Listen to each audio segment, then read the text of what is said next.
रामविलास पासवान ने कहा था कि मुझे हर उस घर में चिराग जलाना है जी। जिस घर में अंधियारा हो। और कांग्रेस ने प्रधानमंत्री नरेंद्र मोदी को सॉफ्ट पे रखते हुए भारतीय जनता पार्टी को बताया कि बिहार में जो भी हो रहा है वो सब भाजपा करवा रही है। कैसे स्वीकार कर लें कि प्रधानमंत्री बार बार आए हैं और बिहार में नीतीश कुमार है तो थोड़ा सा बूस्टर मिल रहा है उसको, क्योंकि नीतीश कुमार का वो 15% वोट जो है एकदम सेफ में रखा हुआ है। जब नीतीश कुमार चाहे तो वो एक तरह समझिए तो वो फिक्स डिपोजिट है। नोरमा ग्रुप, जो सोचता है वो करता है, आपके अपने सपनों का आशियाना। नमस्कार, स्वागत है आपका भारत लाइव के इस खास कार्यक्रम में, जहां हम आज चर्चा करेंगे नीतीश कुमार के मूड को लेकर। नीतीश कुमार ने एनडीए को 48 घंटे का अल्टीमेटम दे दिया है। अगर बीजेपी 48 घंटे में ऑल ओके नहीं करती है तो नीतीश कुमार का मूड चेंज हो सकता है। हमारे साथ बाबा मौजूद है, सवाल कई है और तमाम सवालों पर चर्चा होगी। क्या लगता है बाबा, जिस तरह से 48 घंटे की बात सामने आ रही है, हालांकि आधिकारिक तौर पर तो ऐसा कुछ भी ऑफिशियल नीतीश कुमार का बयान नहीं आया है, लेकिन ऐसा माना जा रहा है, खबरें आ रही है कि नीतीश कुमार का मूड 48 घंटे तक ही ऑब्जर्व है, नहीं तो फिर वो चेंज होने वाले हैं। देखिए, सबसे बड़ी बात है कि ऑफिशियल अनऑफिशियल की जो बात आप बता रही हैं जी, गठबंधन के भीतर कोई भी समझौता अनऑफिशियल ही होता है जी। बहुत कम ही फैसले होते हैं जो ऑफिशियली आपको सुनने को मिलेगा, देखने को मिलेगा। ऑफिशियल फैसले भी अनऑफिशियल टाइप ही होते हैं, क्योंकि गठबंधन में बहुत सारे पेंच होते हैं जिसको सुलझाने होते हैं। आपने कभी आप पतंग उड़ाइए कि नहीं उड़ाई है? पतंग उड़ाइएगा तो पतंग उड़ाने में आप देखिएगा कि कभी कभी होता क्या है ना कि अगर पतंग आपका कट जाए और धागा खींचने में आपको देर हो जाए तो धागा उलझ जाता है। इसको सुलझाने में बहुत समय लगता है। गठबंधन की स्थिति कमोबेश यही होती है। गठबंधन में होता क्या है कि दरअसल गठबंधन की राजनीति में हर कोई एक दूसरे से अपने आप को बेहतर समझता है और हर गठबंधन के साथी को लगता है कि मुझे कम मिल रहा है। अब रहा सवाल नीतीश कुमार का, तो नीतीश कुमार तो पहले ही दूध के जले हैं जी, तो छाछ भी फूक फूक के पिएंगे ना। बिल्कुल सिंपल सी बात है कि नीतीश कुमार के पास जब मौका मिलता है तो नीतीश कुमार कोशिश करते हैं कि उस मौके को अपनी तरह से भजा ले। बिल्कुल। और इसके लिए नीतीश कुमार करते क्या है कि प्रेशर पॉलिटिक्स करते हैं या फिर चुप्पी साध लेते हैं। नीतीश के पास दो हथियार हैं। एक हथियार नीतीश कुमार के पास है जिसमें वो एग्रेसिव होकर के अपना एक्ट करते हैं, और दूसरा उनके पास जो है वो है कि वो चुप्पी साध लेते हैं। तो लोग तो ऑटोमेटिकली समझ जाते हैं कि नीतीश कुमार नाराज हैं और इनको कैसे समझना है। उसके लिए अलग अलग तरीके से लोगों को समझाने और समझने की बात सामने आती है। अब जो वर्तमान परिस्थिति बनी है उसमें आपको पता है कि प्रधानमंत्री का दौरा होने वाला है। 18 तारीख को प्रधानमंत्री आ रहे हैं मोतिहारी में, और मोतिहारी की धरती आपको पता है कि क्यों जानी जाती है? आंदोलन की धरती है। यहाँ पर बार बार जब प्रधानमंत्री बिहार आ रहे हैं तब ये बात कही जाती है कि इस बार आए हैं तो नीतीश कुमार को मुख्यमंत्री घोषित है। मेरे परम प्रिय मित्र बिहार के मुख्यमंत्री होंगे और उनको नीतीश कुमार का को रिटर्न गिफ्ट भी देना है जी, क्योंकि नीतीश कुमार ने प्रधानमंत्री नरेंद्र मोदी को बनाने के लिए महागठबंधन छोड़ करके एनडीए गठबंधन में आकर के और उन्होंने उनको प्रधानमंत्री बनाने का मुहिम छेड़ा था। तो ऐसी स्थिति में प्रधानमंत्री नरेंद्र मोदी का भी फर्ज बनता है कि वो उनको रिटर्न गिफ्ट दें और बिहार का मुख्यमंत्री एक बार फिर से बनाए। लेकिन सवाल यहाँ ये खड़ा होता है कि क्या इसके लिए तैयार है भारतीय जनता पार्टी? क्या भारतीय जनता पार्टी नीतीश कुमार को एक बार फिर से मुख्यमंत्री बनाने के लिए तैयार है? हालात तो नहीं है। जो हालात हैं, जो परिस्थितियां हैं, वो तो कुछ और ही कहानी कह रहे हैं। इसके बाद गठबंधन के जो साथी हैं उसमें आप चिराग पासवान का देख रहे हो कि अलग ही रास्ता लेके चल रहे हैं। कभी रामविलास पासवान ने कहा था कि मुझे हर उस घर में चिराग जलाना है जिस घर में अंधियारा हो, और इसलिए उन्होंने अपने पुत्र का नाम चिराग रखा था। चिराग अब बिहारी फर्स्ट को लेकर के आगे चल रहे हैं। तो ऐसी स्थिति में सारी परिस्थितियां जो है घुमा फिरा करके एनडीए गठबंधन में प्रधानमंत्री नरेंद्र मोदी के एक एक वक्तव्य पर है। 18 तारीख को प्रधानमंत्री आ रहे हैं तो सौगात तो देंगे बिल्कुल, लेकिन वो क्या नीतीश कुमार को ये घोषणा करेंगे कि हमारे परम प्रिय मित्र एकमात्र जीवित मुख्यमंत्री बने, एकमात्र जो जीवित समाजवादी नेता हैं, ये बिहार के मुख्यमंत्री एक बार फिर से बनेंगे? इसके लिए आप लोग वोट कीजिए। देखिए, ये जो आप देख रही होंगी कि मोतिहारी में जो प्रधानमंत्री का जाना है वो एरिया जो है वो भारतीय जनता पार्टी का गढ़ कहा जाता है। बिल्कुल। वहां की जो सीटें हैं आंकड़ों के हिसाब से अगर आप देखिएगा तो मैंने कल ही अपने संपादकीय में अपने अखबार में लिखा था संपूर्ण भारत में, जिसमें मैंने पूरे क्लस्टर की चर्चा की थी कि मोतिहारी मतलब चंपारण का दोनों, शिवहर, सीतामढ़ी, मुजफ्फरपुर, ये सारा एरिया जो है वहां से वो गाइड करेंगे और वहां करीब 40 से 60 के आसपास सीटें हैं। उन सीटों पर सीधे सीधे उनका इन्फ्लुएंस होता है। इसमें अधिकांश सीटें हैं। सीटों का भी आकलन आप कर सकते हैं कि सीटों के आकलन में है क्या कि प्रधानमंत्री नरेंद्र मोदी का लगातार ये 2-3 महीने के अंदर में उनका चौथा दौरा है और इस 28 दिन में दूसरा। बिल्कुल। इसके बाद 2025 से लेकर के अब तक उनका छठा दौरा है। जो 2025 का लोकसभा चुनाव जो मैंने ये चुनाव जो खत्म हुआ उसके बाद से 2025 से आया, तो 2025 से छठवीं बार वो आ रहे हैं। यानी कि आप समझ सकते हैं कि कितना अधिक है। उसका 53वां दौरा ये प्रधानमंत्री के रूप में उनका बिहार का है और 53वें दौरे में छठा दौरा मात्र 1 साल के अंदर में है। बिल्कुल। तो आप समझ सकते हैं कि कितना एग्रेसिव ये चुनाव होने वाला है। फोकस अभी पूरा मोदी तक का फोकस बिहार में बिल्कुल है। बिल्कुल। अब इसमें 2 बातें सामने आती हैं। नीतीश कुमार को कहीं ऐसा तो नहीं लग रहा है कि हमको अंडर एस्टिमेट करके प्रधानमंत्री ओवरलैप करके और बिहार में अपनी सरकार बनाना चाहते हैं? बिल्कुल। तो नीतीश कुमार का डरना लाजमी है। नीतीश कुमार को डरना भी चाहिए और ऐसी स्थिति में नीतीश कुमार का जो एजेंडा है वो ये है कि बार बार विपक्ष भी कह रहा है कि प्रधानमंत्री आ रहे हैं तो क्यों नहीं घोषणा कर दे रहे हैं कि आप ही बनिएगा, बोल दीजिए। हाँ, बोल दीजिए। लेकिन ये बात तो बोल नहीं रहे हैं। तो ऐसी स्थिति में विपक्ष भी धीरे धीरे करके पिन कर रहा है नीतीश कुमार को। इसके बाद आपने देखा भी होगा कि अभी अभी 2 दिन पहले आप देख रहे होंगे किस तरह से एग्रेसिव जो है प्रचार प्रसार कर रहे थे, बयान दे रहे थे नीतीश कुमार के विरुद्ध। दिल्ली में जैसे ही कांग्रेस की बैठक हुई और कांग्रेस ने प्रधानमंत्री नरेंद्र मोदी को सॉफ्ट पे रखते हुए भारतीय जनता पार्टी को बताया कि बिहार में जो भी हो रहा है वो सब भाजपा करवा रही है। नीतीश कुमार तो बेचारे अस्वस्थ हैं, तो उसका फायदा उठाया जा रहा है। अब ऐसी स्थिति में आप समझ सकते हैं कि नीतीश कुमार को उधर लाने की कोशिश भी की जा रही है और कहीं ना कहीं कांग्रेस के इस बैठक के बाद जो उसका सॉफ्ट कॉर्नर नीतीश की तरफ हुआ है तो उधर से नीतीश कुमार भी तो रिएक्शन देंगे। निश्चित रूप से ऐसी बात है। बिल्कुल। तेजस्वी यादव भी थोड़ा सा सॉफ्ट हुए हैं। इसके बाद जब प्रधानमंत्री आएंगे तो बहुत सारे सौगात देंगे। नीतीश कुमार को यह बात स्वीकार नहीं है कि नीतीश के रहते बिहार में कोई विकास का काम करे और उसका श्रेय ले। वो जो टैग उनका लगा हुआ है, इनसिक्योरिटी तो होगा। बिल्कुल। तो ऐसी स्थिति में अपना पीठ अपने थपथपाने वाले नीतीश कुमार कैसे स्वीकार कर लेंगे प्रधानमंत्री बार बार आए और बिहार में सौगात देना है तो नीतीश कुमार को दीजिए ना। नीतीश कुमार उसकी घोषणा करेंगे, लेकिन मंच से तो आप घोषणा कर दे रहे हैं, तो क्रेडिट आपको मिल रहा है। नीतीश कुमार क्रेडिट लेने का मास्टर है और लेना भी उनको चाहिए। अब इन सब के बाद जो नीतीश कुमार ने सबसे बड़ा पेच फंसा दिया है वो 2 मुद्दे पर है। इसके पीछे हिडन मुद्दे बहुत सारे हैं लेकिन मेन 2 मुद्दा है। एक मुद्दा है कि नीतीश कुमार को मुख्यमंत्री का चेहरा घोषित कीजिए और दूसरा मुद्दा प्रधानमंत्री जी आप बिहार आ रहे हैं तो सीट शेयरिंग का समझौता का वो खाका जो है लेके आ रहे हैं, करके जाइए। 122 121 के फॉर्मूला पर नीतीश कुमार अड़े हुए हैं और यहाँ भारतीय जनता पार्टी का फेफड़ी सूख रहा है। अगर सूखना भी चाहिए, नीतीश कुमार तैयार बैठे हैं कि आप थोड़ा सा टिनमिनाइए, हम बताते हैं। बिल्कुल निश्चित रूप से। अब ऐसी स्थिति में आप ये एक बात तो समझ ही सकती हैं कि कहीं ना कहीं ये पूरा का पूरा मामला जो है हौच पौच है। नीतीश कुमार के पास कई समीकरण है।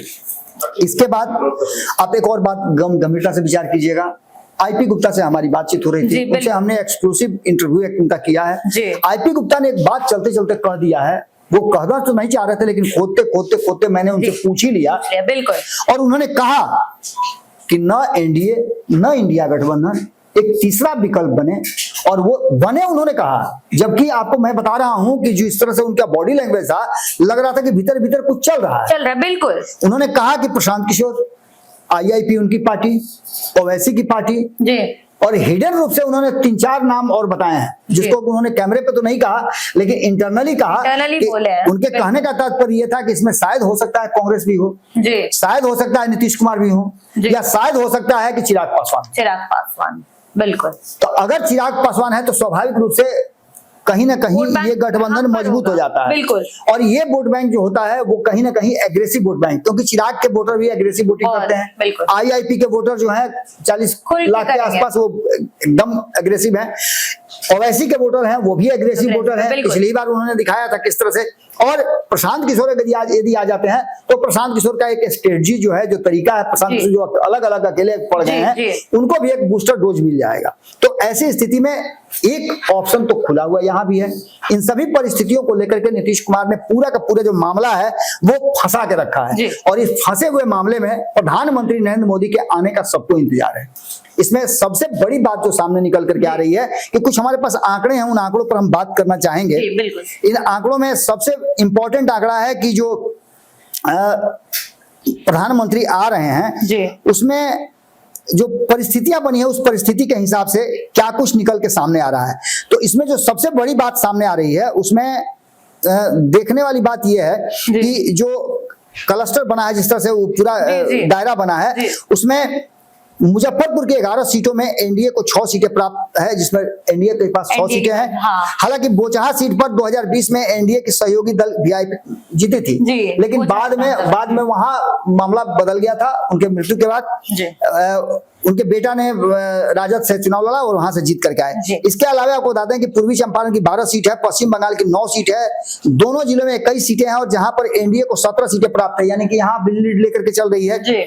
इसके अलावा आपको बता दें कि 15 बीजेपी की अकेली इसमें 15 सीटें हैं और 2 सीट जो है जदयू के खाते में जाती है।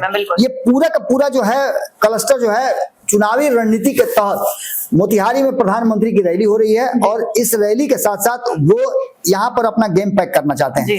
जो थोड़ा बहुत सीटें इधर उधर छटक के चली गई थी, आपको जैसे मालूम होगा कि शाहबाद और मगध का जो क्षेत्र है वो पूरी तरह से एनडीए के विरुद्ध है, एनडीए के खिलाफ है। 22 में से 20 सीटें जीत करके वहां महागठबंधन गई है, 2 ही सीटें मात्र इंडिया गठबंधन को मिला था। तो एनडीए गठबंधन अब चाहता है कि उसकी भरपाई जो है इधर से पूरा कर ले और इस पर पूरी तरह से काम चल रहा है। यानी सीधे तौर पर आप बात समझ सकते हैं कि नीतीश कुमार वहां जाकर के पेच फंसा चुके हैं।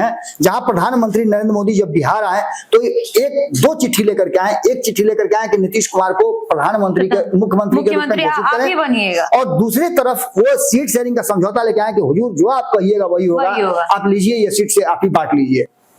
तो वैसी स्थिति में एक बात जो मुझे समझ में आ रही है कि कुछ दिन पहले मैंने एक खबर किया था जिसमें मैंने बताया था कि 243 सीटें हैं जिसको इलास्टिक नहीं कि आप बढ़ा सकती हैं। 243 में से न कम होगा न ज्यादा होगा, बांटना उसी में से है। तो इस बार अगर आपको सत्ता में आना है, जो सर्वे रिपोर्ट आ रहे हैं वो नेक टू नेक फिनिश बता रहे हैं, तो अगर एनडीए गठबंधन को एकजुट रखना है तो ऐसी स्थिति में सबको थोड़ा थोड़ा एक स्टेप डाउन होना पड़ेगा और जो छोटे दल हैं जिनका डिमांड ज्यादा है उनको समझा बुझा करके कुछ सीटें उनको बढ़ानी होगी।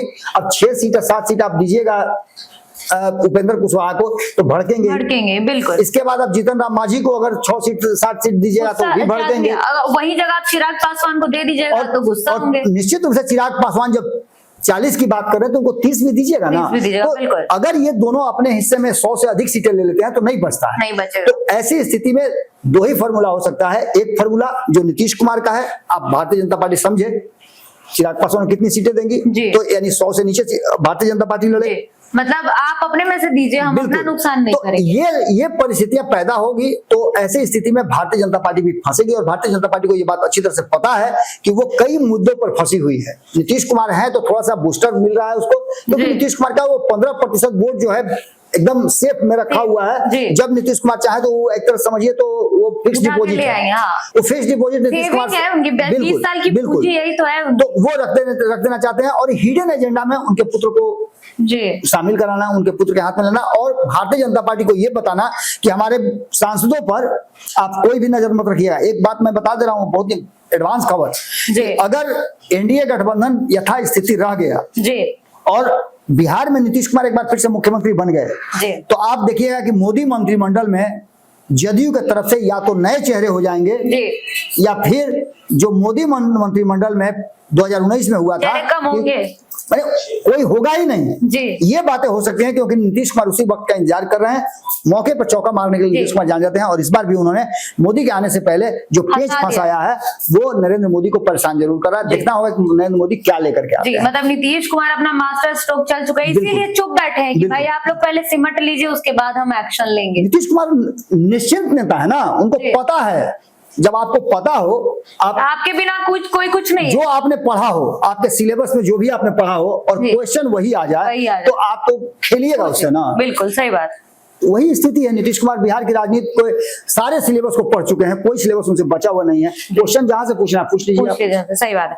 चलिए तो ठीक है, इस कार्यक्रम को अब हम यही समाप्त करेंगे। बिहार में क्या होगा, एनडीए गठबंधन में क्या होगा, ये देखना दिलचस्प होगा क्योंकि नीतीश कुमार ने ऐसी चाल चल दी है प्रधानमंत्री नरेंद्र मोदी के आने से पहले जो अब देखने वाली बात होगी, क्योंकि अब पीएम मोदी 18 जुलाई को आ रहे हैं बिहार और बिहार आने से पहले ही उनके पास, जैसा कि बाबा ने बताया कि नीतीश कुमार ने बस 2 ही विकल्प छोड़ा है, या तो आप सब सिमटा दीजिए, नहीं तो जो हमको अच्छा लगेगा हम वही करेंगे। नीतीश कुमार यही फॉर्मेट पे चल रहा है। तो देखना दिलचस्प होगा कि बिहार विधानसभा चुनाव में आखिर सीट शेयरिंग का जो मामला एनडीए गठबंधन में भी हो रहा है, आखिर ये किस परिणाम तक पहुंचेगा। फिलहाल इस कार्यक्रम में इतना ही। धन्यवाद।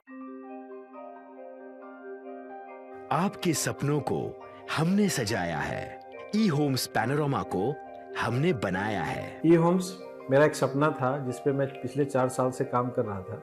हमने जो बनाया है वो सबने है माना। ई होम्स पैनोरमा में हो आपका भी आशियाना। और फाइनली हमने 2021 में इस प्रोजेक्ट को लॉन्च किया। बहुत लोग अप्रिशिएट कर रहे हैं कि पूर्णिया जैसे शहर में, बिहार के, एक तो बिहार की बात करें उसमें भी पूर्णिया जैसे छोटे जगह में इस तरह का लाइफस्टाइल देना, ये सुन के हम लोगों को बहुत अच्छा लगता है। ई होम्स में हमने कुछ और भी किया है, जैसे हम जिस जगह में रह रहे हैं हमारे फैमिली सिक्योर हो, उनको सिक्योरिटी का ध्यान में रखा है। आपकी सुविधा और सुरक्षा आपके लिए खास है, ये आपका विश्वास है। इसमें आर्टिफिशियल इंटेलिजेंस का 7 लेयर सिक्योरिटी का हमने इस्तेमाल किया है। लस ग्रीन कैंपस को बनाया है। यदि हमारा बाउंड्री वाल है तो वो वर्टिकल गार्डन है।